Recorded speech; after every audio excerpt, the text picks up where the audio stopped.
Welcome to the Enlighten Up podcast, where I am going to take you into a deep exploration of what it means to exist in this current reality. We are going to raise your vibes, open your mind, expand your heart, and dive deep into the wondrous mysteries and possibilities of this lifetime. There's been a spiritual catalyst that has set in motion the awakening process of many across the globe to return to the knowingness of self and unite what has been separated. Together, we're going to bring light into that darkness. We're going to remember the joy of living. But most of all, we're going to turn up the volume of our own eternal power and do the thing we're here to do.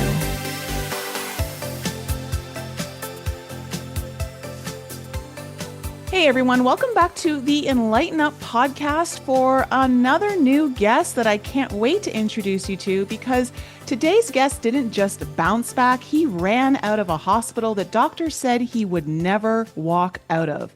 At 14, Nick Prefontaine was in a coma after a snowboarding accident so severe, his parents were told he'd never walk, talk, or even eat on his own again. But Nick had other plans. He decided he wasn't just going to walk out, he was going to run. And he did. Now, fast forward, he's a seven-figure business owner, real estate investor, speaker, and partner at Smart Real Estate Coach. But that's not even just the interesting part, because Nick isn't here to talk about real estate. He's here to talk about the kind of comeback that rewires your soul. From traumatic brain injury to top motivational speaker, from silence to sharing the mic with the world, Nick's story is proof that sometimes your impossible is just your initiation. Nick, welcome to the Enlighten Up podcast. How are you doing today? I'm so excited to be here, Nicole. I've been looking forward to this conversation for a little bit now. Yeah, I mean, your story sounds extremely enlightening, and I can't wait to get into the details because I think and especially now, I feel for some reason that a lot of people are going through major life changes and challenges that maybe even feel more surmounting than before. And so when life really starts to get heavy and difficult, and the solution really seems to be evading you, it's really easy to fall into a darker place. So I think your story is perfect for what people are experiencing right now. Oh, So, thank you. Yeah, I can't wait. yeah, well, why don't we just kind of jump right into it? Because, you know, snowboarding at 14, like this started when you were a kid. You weren't even an adult yet with all of the tools that a lot of us have right now. So walk me through like what was everything like before the injury? Sure, and that's a perfect place to begin. So I was only in eighth grade, as you mentioned at the time. I was 14 years old, and on that day of ski club, my friends and I had all brought our snowboard gear onto the bus, Nicole, to get ready, so as not to miss a precious moment once we got to the mountain. So we got to the mountain and everyone else migrated inside to get ready, but not us. We were ready to go. So we headed right for the chairlift. So uh, going up the chairlift, we noticed that it was very icy because it had been raining earlier in the day.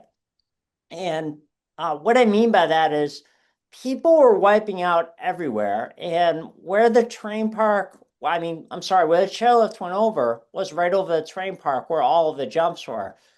And I knew as soon as I saw it, Nicole, that I had to go off the biggest jump in the train park.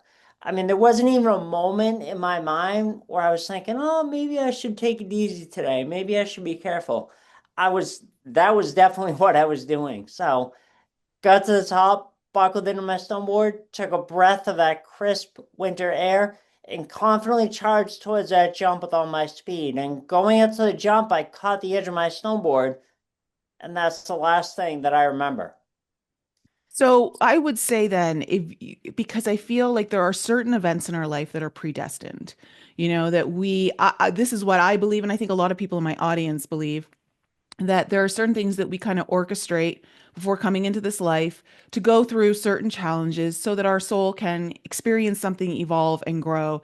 And the fact that you had such a distinct, like, I must do that, where many people might be like, well, maybe not today. Maybe today's not the day to do that. That can kind of speak to like how important this event was in your life. Sure. Yeah, and I'm was 100% planning on covering that. There are a few other like smaller details I just want to go over to kind of set the scene first. And they wanted to bring a helicopter to the mountain to rush me to the hospital, and they couldn't because it was too windy.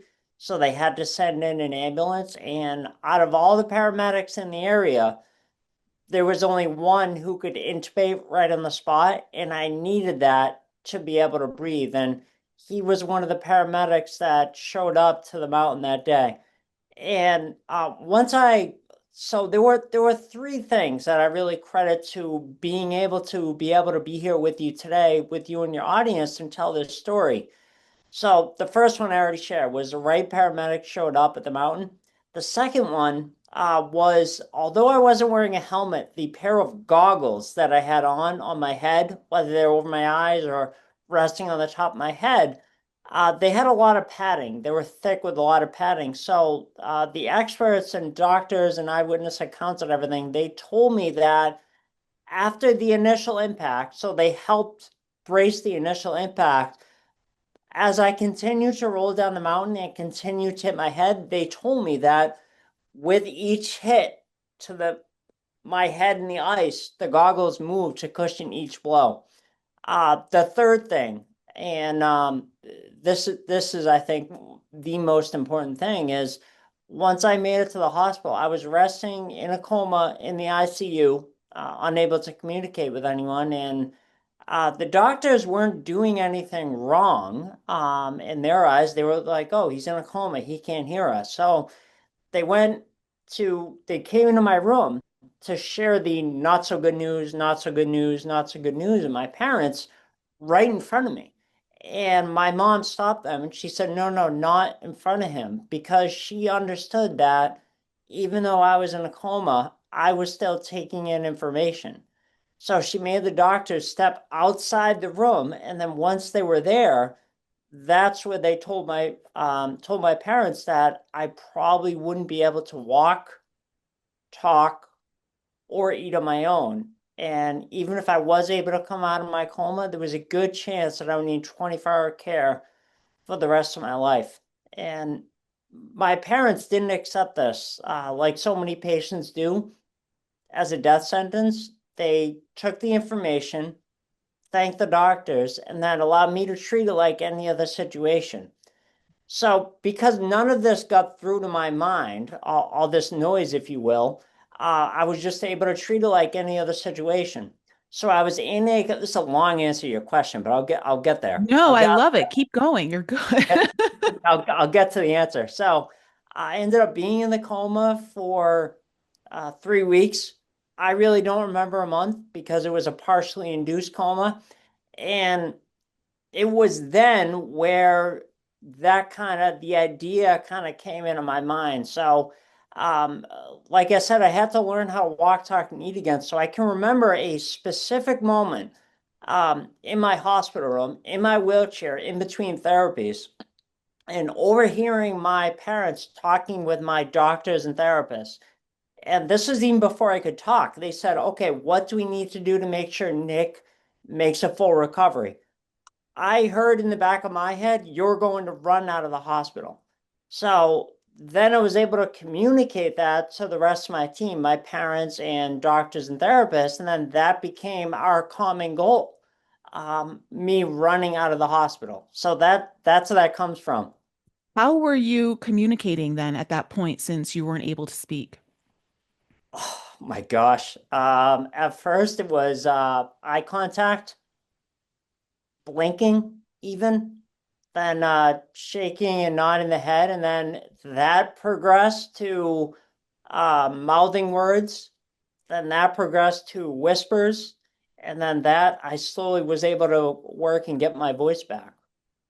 So, I mean, a lot of this I think is credited to also, I mean, it all comes down to your choices and your willpower and your decisions to like really choose not to believe anything other than what you were working towards, your goals. But also the support of your parents, I think, is paramount in all of this. What a blessing to have two parents who were not willing to succumb to the doctor's diagnosis. Yeah, absolutely. And we must be really on the same channel right now because that's what I really wanted to talk about next is that right around this time when I was first transported to the rehab hospital and starting to begin my journey of getting everything back, learning how to walk, talk, and eat again, I started to unknowingly use a system to not only make a full recovery, but run out of the hospital, and that's the STEP system. And that's what I teach to this day. It's STEP is an acronym. It stands for support. So that's why I said we must be on the same channel. Support. You got to make sure that you have the support of your family and friends right from the beginning. And this is going to have you falling back on relationships that you built prior to your setback. So the support, and I just want to spend a little bit of time on this because you touched on it. The support was so important. There are so many things within support, and I go over that within Step My ebook, which I'll give away to everyone for free at the end for anyone who's interested. But there are so many there are so many subcategories of support, like making sure you have an advocate, having someone that's with you at all times. So my mom was with me every day during the day, and for a lot of the times during the week, her parents, my grandparents, would also come in. So they were that was my support during the day, and then at home when my mom left my dad would come in and spend nights with me. And the nights that he couldn't be there with me, he would stay in a cot next to my bed. I would always have an uncle, uh, my grandfather, just so I always had someone with me. And I think this is so important because if I didn't, uh, there's a lot of instances. There's a few instances where I would have just been treated like any other patient. Like, So can you go into some of those instances? yeah, right. Because, Yeah, yeah, I'm going to because I talk about. know you're reminding me of someone I know who had an accident as a child, broke his leg, and his parents would just come in, drop in, and then leave and barely be there for him, which really, set a huge pathway for him when resentment and all of this anger towards parents and then just really shaped so many different decisions in his life going forward. So this like, you're 14, you're still very young. Can you kind of I think Yeah, it's I was important to going share to. this.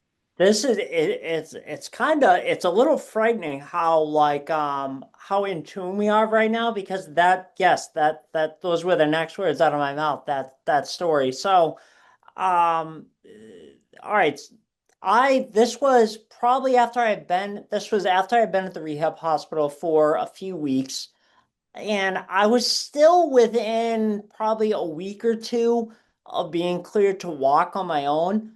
Um, and they didn't want me getting up during the middle of the night and like doing whatever I wanted, like using the bathroom and going back to bed. So I always had to get whoever was staying with me, I always had to get their attention to bring me to the restroom. And so I wouldn't, they were afraid I would fall. I Yeah. have to say this, I never fell. Okay. It always bothered me that I would always have to have someone behind me on stairs. Like I never fell. Um, so I one day I had my grandfather staying with me, and he was so he stayed in the cot next to my bed. I leaned over my bed and I whispered because I didn't have a voice that time. I said, "Bub, Bub." That's what I call him, and I still call him that. I said, Bub, Bub, Bub. He didn't hear me. So I was like, all right, well, I just got to do it on my own. So I lowered the hospital bed, made my way to the bathroom, got back to bed, nothing ever happened. However, the hospital found out the next day and they freaked out. Like, oh, we can't have this and liability. And I know what we're going to do. We're going to give him this many cc's of this medication, that many cc's of this other medication, and that should calm him down so he's able to sleep through the night. And my mom, because she was always with me during the day, part of going back to that support was like, no, you're not. Just ask him not to do it and he won't do it again. So they I asked mean, me not, it's just it's so simple, right? yeah, it's so simple. It's so simple. And that's what they did. They didn't give me drugs to sleep. They just asked me not to do that. Nothing ever happened again. But if I didn't have a my support, an advocate with me, Yeah. there they would have just get. I mean, I totally love and respect all hospital workers, doctors, nurses, everything, but I would have just been treated like another number just so I could make their jobs easier. So Mhm. I always like to share that story. No, that's important because what would that potentially have done to you by giving you that extra medication? Do you have any concept of what may would it have slowed down your recovery? Would it what is there anything that it may have done? So this is one of the things that I talk about within energy. So I haven't got there yet, but energy. So T is trust. You have to for step. Uh, just to Okay, well backtrack. we'll It's come back to that support, then. yeah, it's support, trust. So trust that once you take your first step, your next step is always going to be available. And this also starts with following that calling that we have within inside of ourselves, all of us. And I talked about already how I listened to that voice with you're going to run out of the hospital, and then that became my common goal. And then if you move a little further into E energy, so maintaining your energy allows your body's natural ability to be able to heal itself. Medication has the potential to get in the way of that. So Yeah. obviously within reason here. Yes. That first time in the hospital after my accident, it was $250,000.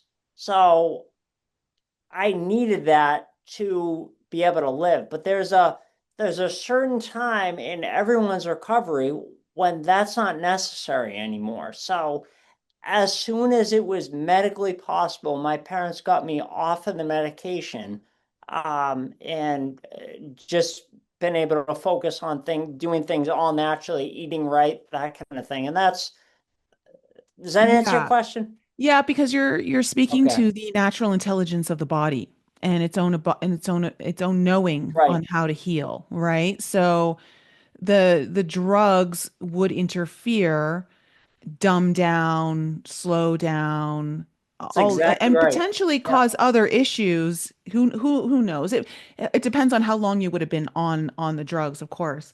But no, I completely agree. And just to kind of roll back as well to the T, trust, you mentioned how, it's important, like once you trust yourself to take that first step, the next step reveals itself. And I think this is something I talk about on my channel a lot, on this podcast, through my newsletters, to my list and all my clients, because too many people are waiting for more information or for some kind of roadmap to appear to show them, okay, no, this is definitely the way I'm supposed to go. And you don't get all that information, right? The only way that you get more of the information that you need is to trust the voice that you're feeling, that you heard, right? And everyone has that voice within them, to trust to take the step forward that you're being called to take,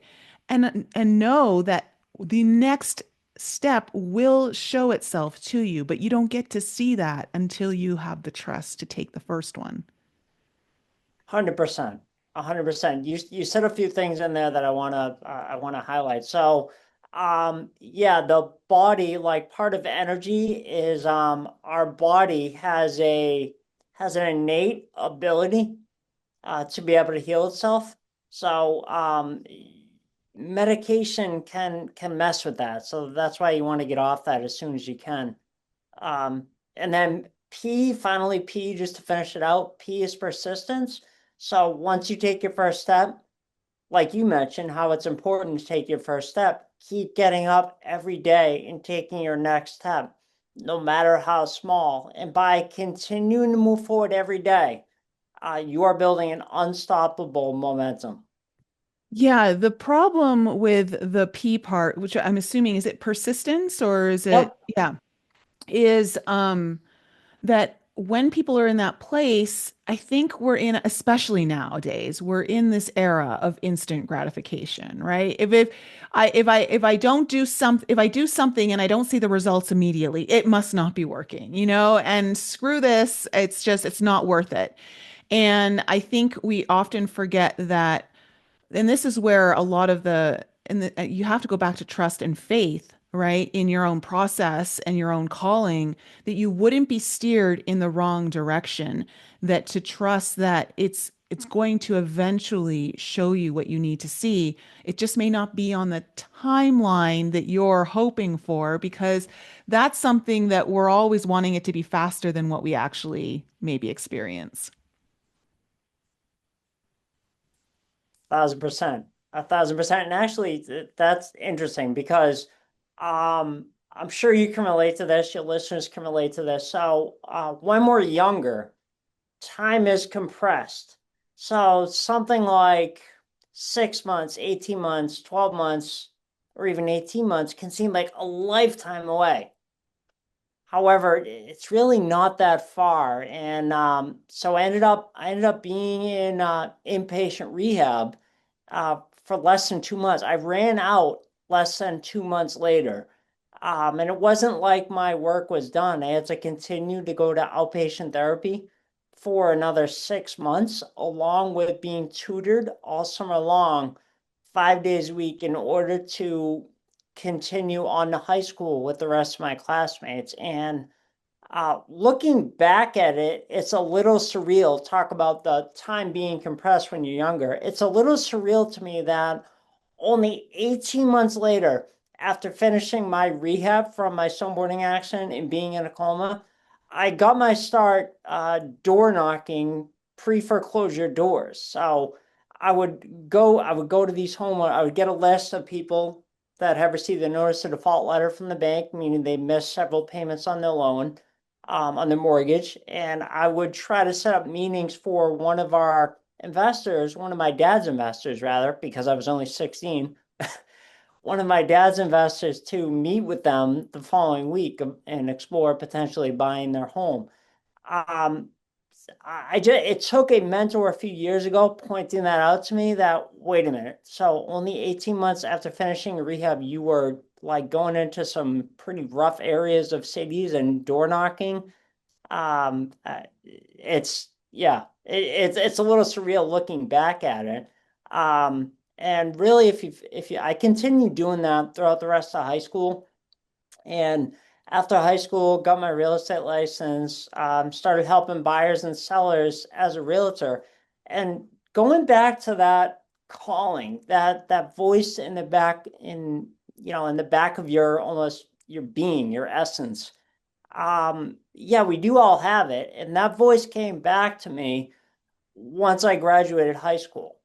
And whatever I was doing, whether it was door knocking in high school, after high school as a realtor, marketing, sales, anything, that voice has always been saying to me, yeah, great, Nick. But what you really need to be doing is telling your story from stage and helping trauma, accident, life crisis victims get through their challenge so that they'll be able to thrive with the rest of their lives. And that voice has always been there, no matter what I'm doing.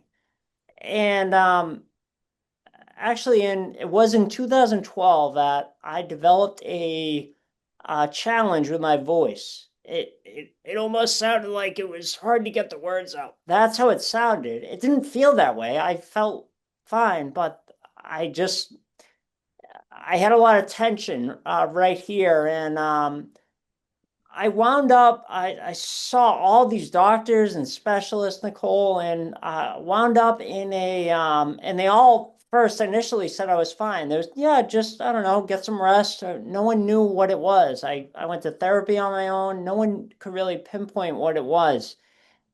And I finally wound up in a voice specialist office in Boston in August of 2013 after basically a year of no one being able to give me an answer. And this guy walked in the room, heard me speak, and right away nonchalantly goes, oh, that? Yeah, we deal with that all the time. We'll get you fixed in no time. Uh, go see the front desk and make sure you schedule a Botox injection in a couple weeks. My mouth was on the floor. I was like, oh my God, because no one could give me an answer. So I started getting in August of 2013, I started getting Botox injections into my vocal folds, along with their higher level speech pathologist to kind of retrain my muscles in my throat back to how they were before I developed any issues. And I was able to speak fine after my accident. This was something that was induced by too much stress, I guess you could, and Were rah, rah, you, rah, and can I just ask trying you a to psych question? myself up. Can I ask you a question? Were Yeah. you, at this point, were you already speaking on stage or were you speaking about your story to people at this point? No. Yeah, that's what I No. thought. So this is where it comes into play. Yeah. And I wanted to make sure I talked about this before I go a little further. So I was helping buyers and sellers and still as a realtor. And then I in 2014 I started helping my dad more on the investment side. Let my real estate license go in January 2016 and was working with him as an investor, helping to sell all of his properties creatively to rent to own buyers. So that's what I was doing at the time. But no matter what I was doing, whether it's a realtor, investor, door knocking, it was always this voice in the back of my head telling me, yeah, great. What you really need to be doing is telling your story from stage and helping trauma victims thrive with the rest of their lives. So that voice had always been there. And in 2016, the year that I let my real estate license go, we started holding events once or twice a year where I got the opportunity to tell my story on stage. We would have all of our associates come in from all over the country, and I'd be able to share my story on stage. So I thought, oh, okay, I'm listening to that voice, and it would quiet down for a while. Well, not really. And I was still dealing with the voice issue. Then in 2019, I told my story at that time, and that was the longest I'd ever spoke on stage. It was maybe 15 or 20 minutes. Someone approached me after and complimented me on my talk and said if I was ever looking to fine tune my message and to bring it to another level so that I'm able to have maximum impact, she could, and help the most amount of people, she could introduce me to a few coaches and mentors that have helped her along the way. So I wasn't ready yet because I was still going through the final throes of that voice issue. And when I did that talk, my voice was pretty strained, but I was still able to get through it. So I wasn't ready yet. However, I always hung on to that woman's card. And it was over a year and a half later, in May of 2021, I finally reached out to her because the voice just kept getting louder and louder and it wouldn't go away. So I reached out to her. I said, okay, what do I need to do? Who should I talk to? She introduced me to her mentor, who became my mentor, Trisha Brook. And ever since I had that first introductory call with Trisha, there has been no voice in the back of my head. So what that's evidence of to me, Nicole, is that I'm doing exactly what I was put on this earth to do. Mm. You know, So, so yeah, I Trisha, completely, sorry, go ahead. no, no, go ahead. Um, it's interesting because the voice only continues to get louder and louder because you're avoiding a part of your path that you've agreed to walk down in this lifetime, and it's not just because you agree to, because there's so much benefit to it, benefit for you, benefit for others, like it's serving the world, right? And I found it really interesting. I do a lot of work with healing, okay? And I find the body to be one of our greatest teachers of healing. It's the best messaging system to understand what's really going on in the behind the scenes. And the fact that your voice started to change in 2012 is highlighting to me, at least, this is my opinion, that you were avoiding your speaking path. And so it was the constriction. So your voice starting to break down because you're not using what you're supposed to be using. And so it's trying to draw your attention to this area. Your body's like saying, hey, hey, don't forget about us. You're supposed to be doing something with this, and so it's kind of drawing your attention there. And I find this across the board. This is literally 100% of the time when I'm working with clients that I can see exactly what's kind of going on with their body, what are the messages, and this is why you're experiencing because you're avoiding certain things. Like for instance, if someone's having really bad like knee issues, okay? Like maybe it's your right knee, maybe you're having right ankle issues. It's because you're likely stagnant. You're not making the decisions or choices to move forward in your life, right? And so the right side is definitely the more material world. It sometimes can have something to do with a male in your life, the right side. But the knee and the ankle are always like, if you've got issues there, pain, arthritis, whatever it might be, it's because you're not moving forward in the path that you're supposed to. You're resisting it. You're remaining stationary when everything in your life is trying to tell you to move forward, but you don't because you're scared of, like, it's probably an unknown area of your life that you don't know what to expect on the other side, like what we were talking about before. You need to have trust, right? So to me, I just find it very interesting that like, how has your voice been since you've been speaking now for the last 3 years? Oh, it's been fantastic, and I actually think so. There are a few things in there that you said that I want to highlight and go back. So the all right, so I didn't talk about this. Part of energy, like I said, is like getting off the medication, but it's more than that. It goes deeper than that. So even when I was in a coma, my parents actually had someone come into the hospital, into the ICU, and give me Reiki.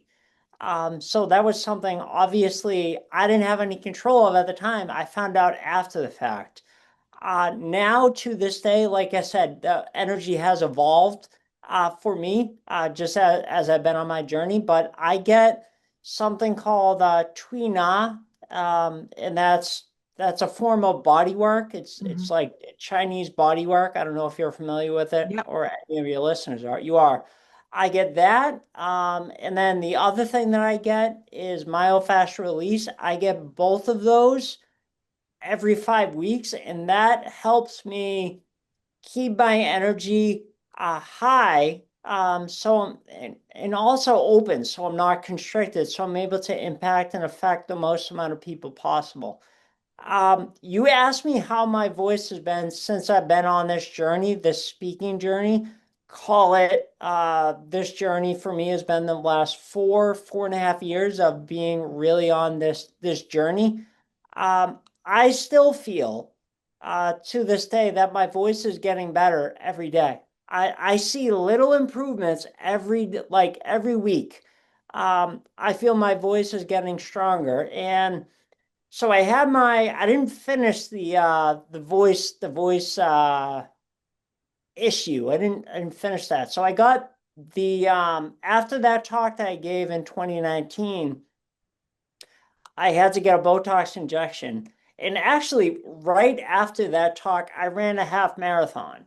So that actually, so I ran a half marathon and then I got Botox and then I ran the half marathon. So that actually depletes the body and the Botox uses that up, if that makes sense. So I had to get another one and I was actually towards the end of the year, 2019 and the beginning of 2020, I was starting to get down on myself because I was like, oh my God, I've been doing this. I've been on this journey, getting these Botox injections for the last 6+ years, going on my seventh year, and I started getting really down on myself and frustrated. Then I was like, all right, it's fine. I'm just going to keep working. So I called, scheduled a treatment to get a Botox injection. That was February 13th of 2020. Um, and that was actually so February 13th of 2020, if you can remember the timeline, that was before like the world had shut down, basically. Um, so that was the last Botox injection that I've ever had. And since that time, I genuinely believe that my voice has been getting stronger and stronger every day, every week, every month. And I feel like, yes, a big part of that is I'm following my calling. I'm following that calling that was placed on my heart, and I'm taking this journey. And as long as I'm listening to that voice, I think I'll be taken care of. God, the universe, whoever you want to call it, I believe I'll be Yeah. taken care of as long as I'm listening to that. Well, listening to that voice and using your voice. Oh, I like that. Yeah. That's where I think it kind of closes the gap because it's I love your story and also like because it obviously it comes with a very big crisis moment, but then it's followed by still more challenges along the way where oftentimes I think our mindset is, oh, well, once I overcome the problem, then it's done. Like I don't have to worry about it anymore. Like I've overcome it. But we do tend to sometimes in the luxury of comfort, okay, forget parts of the things that we're really called to do because we're comfortable, which is why crises happen or life starts to fall apart so that it gets our attention to say, hey, you've been a little too comfortable, and there's nothing wrong with being comfortable.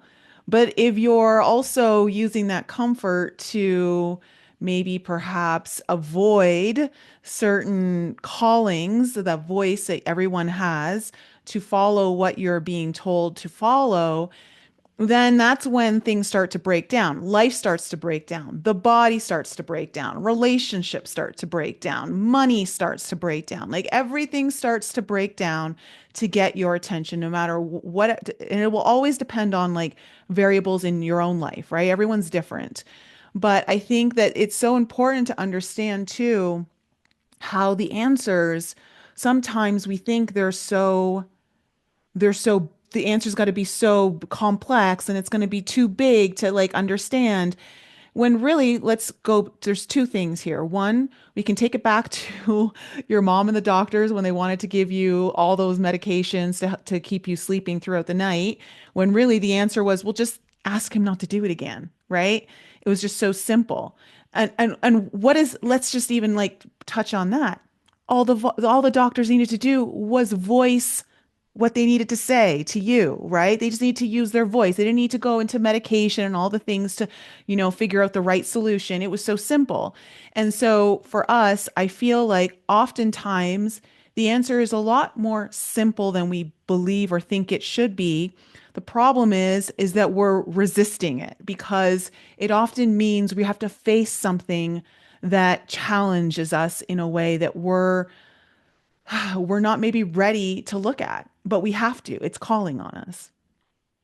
Mm, yeah. I just everything you're saying, I love. Yeah. You're 100% spot on. You're 100% right. And so, like, I think for you, I love your story because I'm such a huge advocate of the body.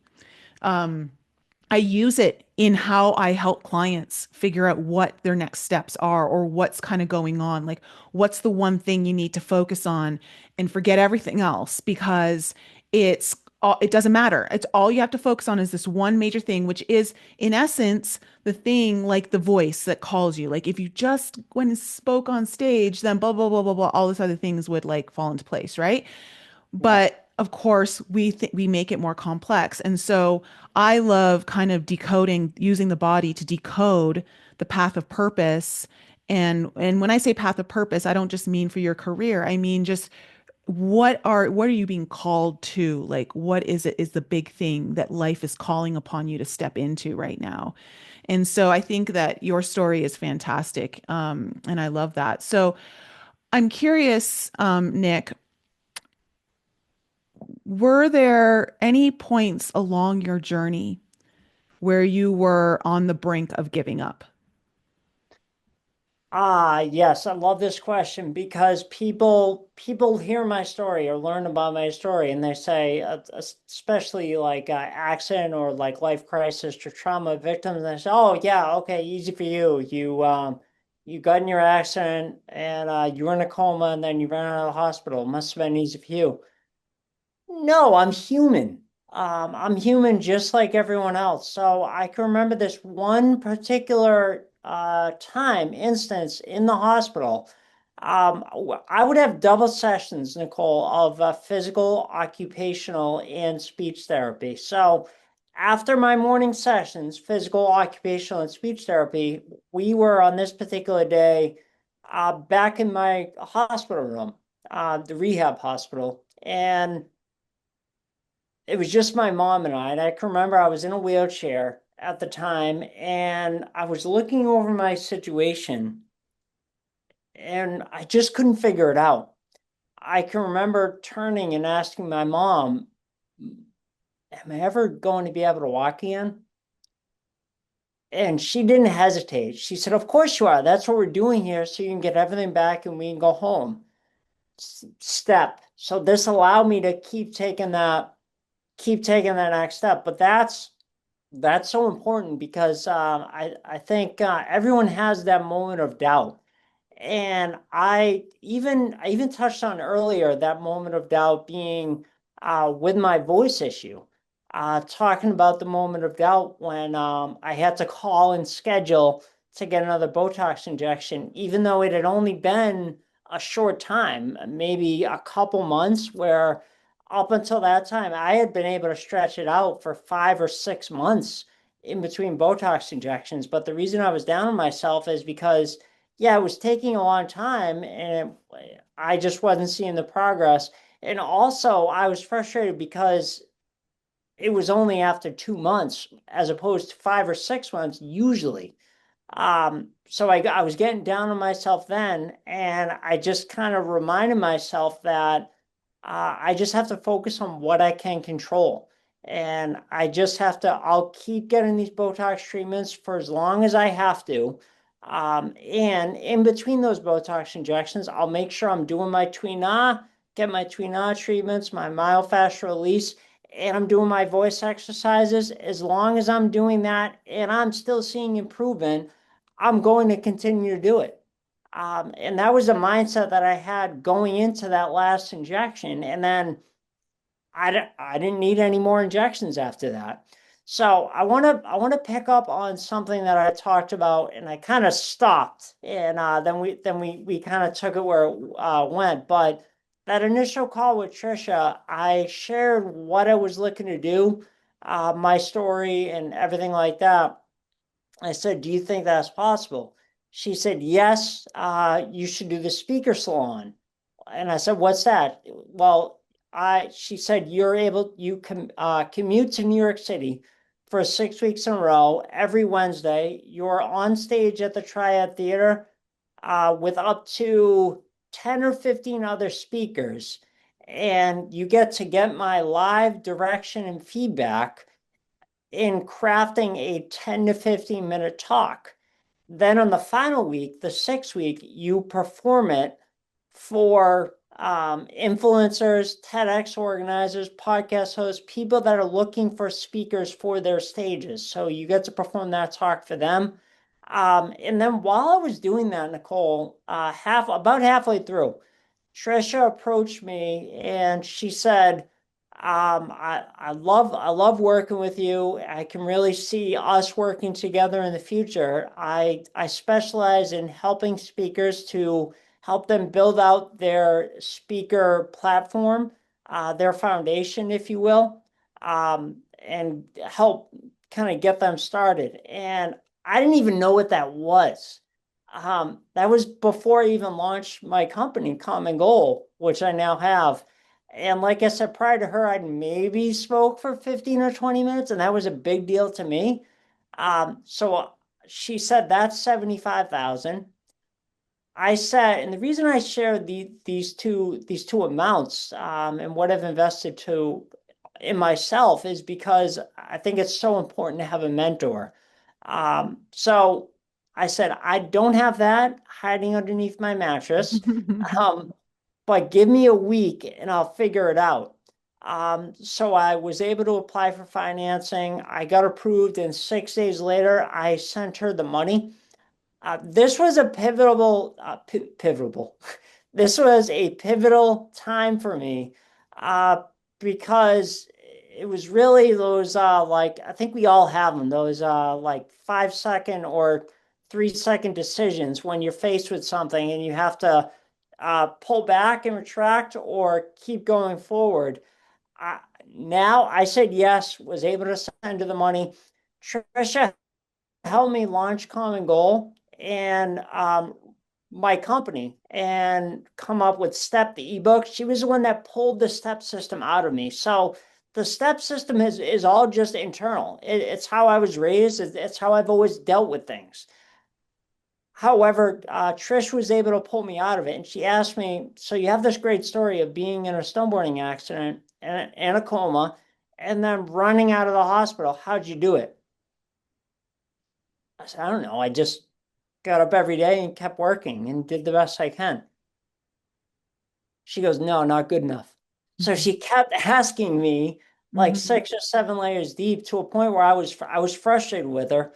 I only had a limited number of calls, and I think I may have ended that first call early, um, just because I was so frustrated. However, I'm so happy that we went through that process and she pulled the step system out of me, because now it's like everything that I do. It's a lot of what I do.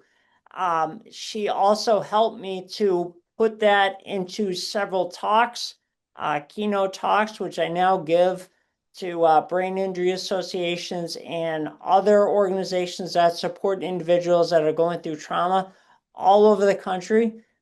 45 and 60-minute plus keynotes. If you would have told me that I'd be doing speaking on stage for 45 or 60 minutes plus, um, back in 2018 or even 2019, I would have told you that you'd be nuts. Now I know what a speaker platform is, because it's helping me to get my message out there and to help more people. And that's like what I'm doing with you today, being on your show with you and your listeners. Oh, okay, we have to discuss this a little deeper because this is so common.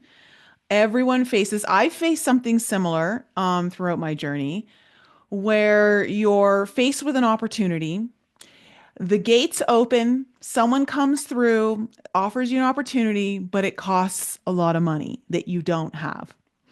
And I think that so many people will retract and say, well, I just don't have the money. This opportunity must not be for me, because if it was, the money would just show up, or the money would have already been there. Or they'll come up with all these like reasons, to convince themselves that this isn't the necessary step forward. And from my personal experience, the necessary step forward is usually the one that's going to make you the most uncomfortable. And looking for $75,000 when you don't have it and requires you to go out and get financing, okay, is a big risk. But I think when it comes down to, if people have to really ask themselves, What is riskier? Having debt, okay, that may feel like a lot to some people, okay, or continuing to stay exactly where you are with no shift in like your direction, no shift in opportunities, no shift in maybe money, relationships, whatever, health, whatever it might be. You're absolutely right. Having a mentor is crucial, and especially navigating the next space of your life that you is completely unknown. I mean, you can do it, but will you do it to the best of your ability? Will you do it at the speed that actually brings in more results that actually support your mission, support what you're meant to do? Probably not. I mean, the odd person may hit it, hit that like lottery ticket in essence, but I just for this just not the way. And I think that's why, I look at money as one of the greatest teachers in this matrix, this material world that we live in, that we're souls living in this human skin suit, is that money is really there to teach us how much we value something. And do you really value what your life could be, or would you rather just stay in the misery of what you are? And what people don't realize is how miserable they actually are and how difficult it actually is day to day because they've gotten so used to it. It's the devil they know versus the devil they don't know. Yeah, so much there. I love what you said just because it was a moment for me like I don't know, I mean the common phrase is like a 10-second decision, but it wasn't that. It was like immediate. It was like a 3 or even 5-second decision. I couldn't go the rest of my life with not listening to that and not following that guidance. I had to do it. There wasn't even a doubt in my mind. It was like, no, no, I'm doing this. It was like when Um, you saw the ski slope and you're like, "Oh, I have to go thing. down." Exact same thing. No, it's so funny you say that because I Yeah. worked with a coach for like 3 or 4 years, and probably a year ago or a little less than a year ago when I had a call with her, she likened to because a lot of the work that I did with her was like very, very deep. And I know you and I spoke before the show, and you're like, nothing's off limits, so I'm going to share this. Mhm.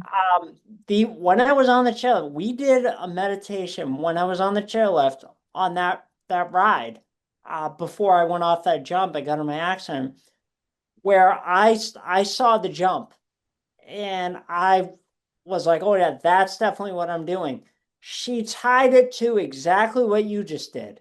Tied it to following this calling with my speaking and working with my mentor. That's 100% true. Yeah.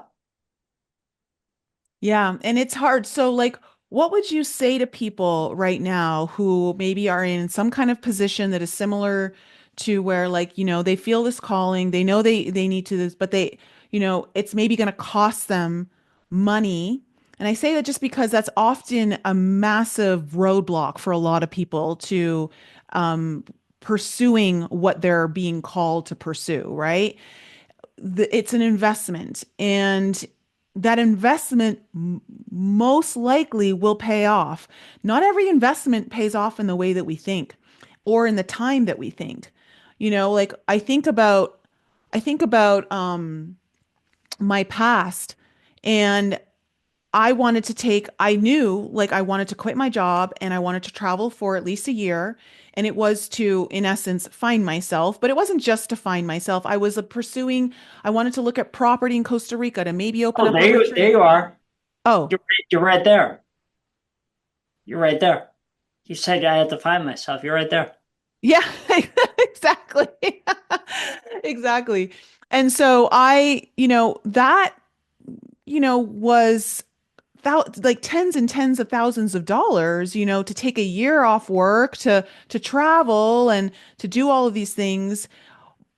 In the end, it laid down the foundation for everything that I do today. 20 years later. Well, almost 20, like 18 years later. Okay. And so that to me was priceless. Even though it had a price, it's priceless to me now because I can look back and say, that was such a crucial, pivotal thing for me to do and what it opened me up to and the opportunities that it then presented down the road. And it's like, I just wish people would understand that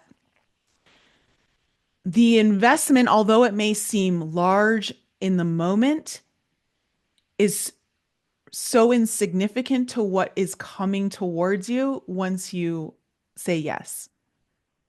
1,000%. I don't even, I'm sure of it. I don't even see um, my story has yet to be written, if you will. I don't even see the full benefits and reaches of making that decision right now, just what's around me in my life. I know it. I know it in my soul. There's so many good things coming from making that decision. Yeah. And so to someone who maybe is on the fence right now, like they have this opportunity or they know, but they maybe in their head they're thinking, well, no, if it was meant for me, everything would just show up to allow me to do it, because that is a spiritual bypassing trap that so many people find themselves in. Yes, in certain scenarios, things will line up just to like push you there, right? But that doesn't mean that it's going to necessarily be easy. There's always, in order for you to grow, there has to be a resistance against you.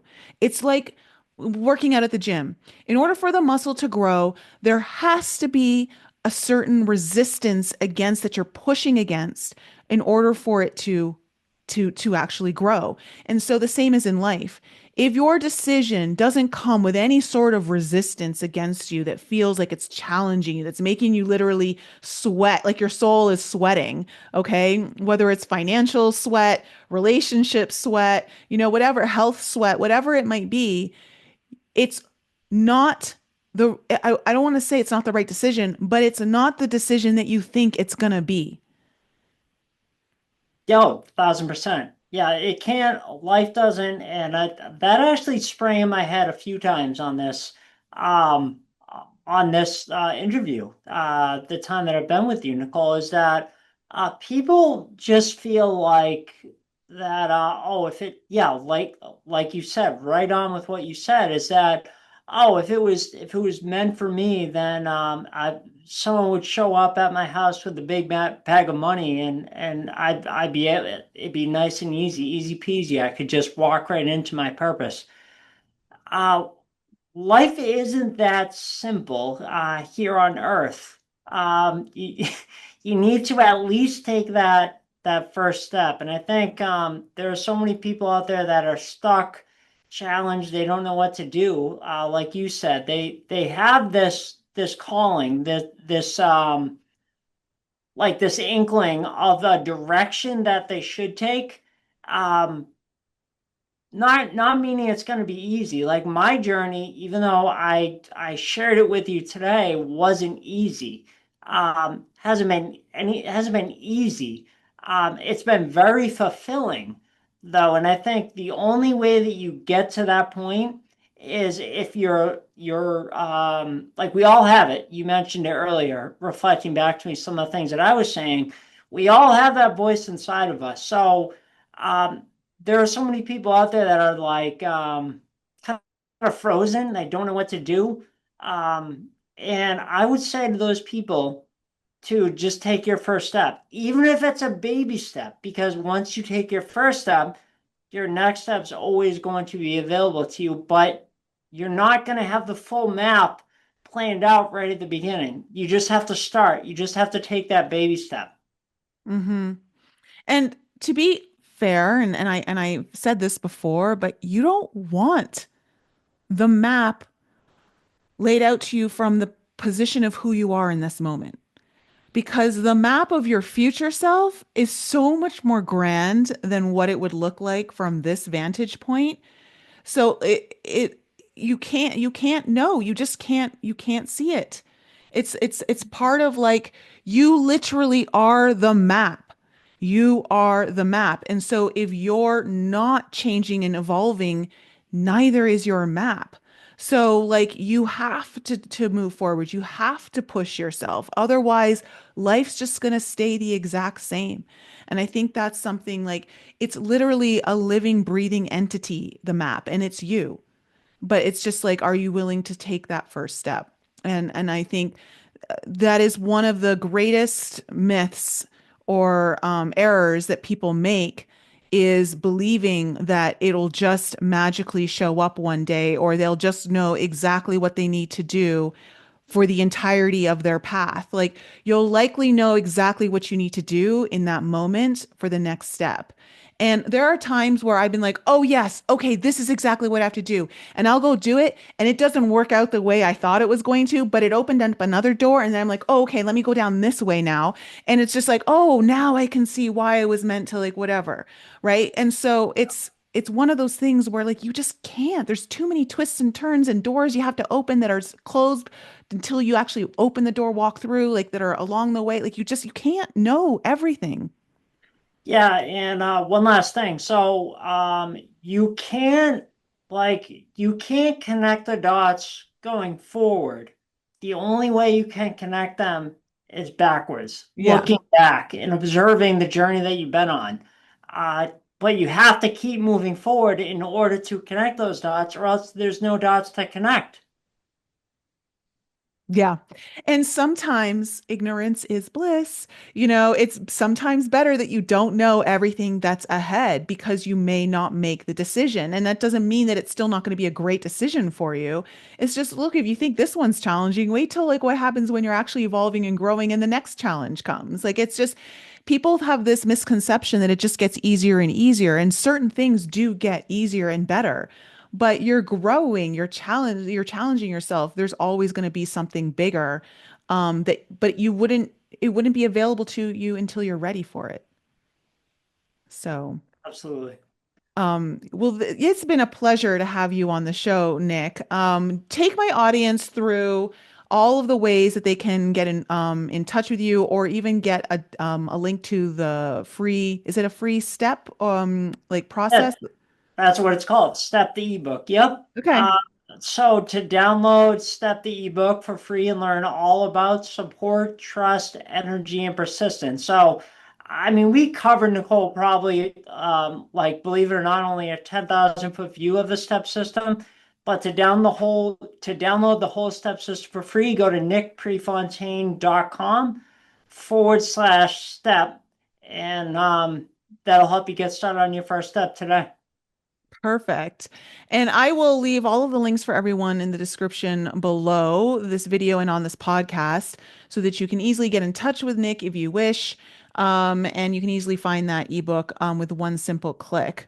Nick, it's been a pleasure to have you on the show. Is there anything you'd like to leave the audience with one last final thought before we close? I Yeah, I love it. Thank you for the opportunity. So the thing that's been, and I shared with you prior to our time together today, that I just love that I'm able to share and be on different shows where my message comes out differently depending on how that the show and the audience, you guys need to hear it. So what was just screaming to me in my head the last like 10 or 15 minutes is my favorite book, and I wanted to share it with you because I think it helped me evolve and get to where I am today and get set on this path, this journey. And that's Frequency by Penny Pierce. So if you haven't read that, it's about raising your personal vibration. I feel called to share that with you today as we wrap Okay. up. Well, everyone here loves a good book on frequency. So thank you very much. You guys can find that. So what was her name again, just so for the audience? So Sure, it's Penny Pierce. Penny Pierce. Okay. So thank you so much, Nick, for coming on the show. It was a pleasure to have you. I love your story. I think it's perfect for everyone, including me. I think it's always important to be reminded because, like I said, there's going to be major crisis points throughout our life, but then there are always going to be challenges. And these are just good reminders to keep going, to know that you've got everything that you need. Persistence is huge. And of course, like you said, support. Guys, surround yourself with the right people in your life. If there's ever been a time where you need to have the right people, it is certainly now, in any of these tough moments, because I think back to how critical your parents and your family was to your journey and your success. And I think that's important for us to understand that we're never really doing anything alone. You may feel like you're alone, but it doesn't have to be that way. And it's just a matter of leaning on the right people, asking for support from the right places. And again, remember, if you ask, you shall receive. Just be open to receiving in potentially ways that you weren't expecting. So I love you guys. Have an incredible week, and I will be back with you again next time. Thanks again for joining me for another show on the Enlighten Up podcast. I love you guys so much for all of your continued support. So remember to raise your vibe, find your tribe, and be open to the infinite possibilities held in the mysteries that surround us all. Thanks again for sharing the show with your family and friends. And if you're new to the show and you need to find out more information about me, please head on over to my website, NicoleFrolick.com, where you can join my newsletter. And please follow me on Instagram, Telegram, and YouTube. Keep your light bright, and I'll see you next week.